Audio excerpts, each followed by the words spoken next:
ঢাকায় এক ভয়াবহ সড়ক দুর্ঘটনার শিকার হয়েছেন জনপ্রিয় অভিনেতা, প্রযোজক ও চলচ্চিত্র শিল্পী সমিতির নেতা মনোয়ার হোসেন ডিপজল। প্রত্যক্ষদর্শীদের মতে, তার গাড়িটি নিয়ন্ত্রণ হারিয়ে একটি দ্রুতগামী গাড়ির সঙ্গে সংঘর্ষে জড়িয়ে পড়ে। এতে তার গাড়ির সামনের অংশ দুমড়ে মুচড়ে যায়। প্রাথমিকভাবে ধারণা করা হচ্ছে, অতিরিক্ত গতি বা ব্রেক ফেল হওয়ার কারণে এই দুর্ঘটনা ঘটতে পারে।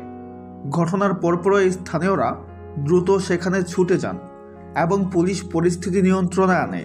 দুর্ঘটনার পর রাস্তায় কিছু সময় যানজটও সৃষ্টি হয়।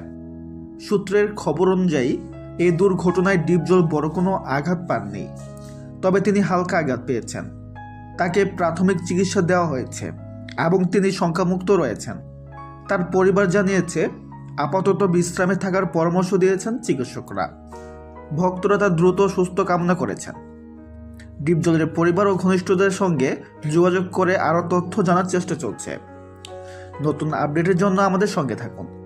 সবাই ভালো থাকবেন। ধন্যবাদ।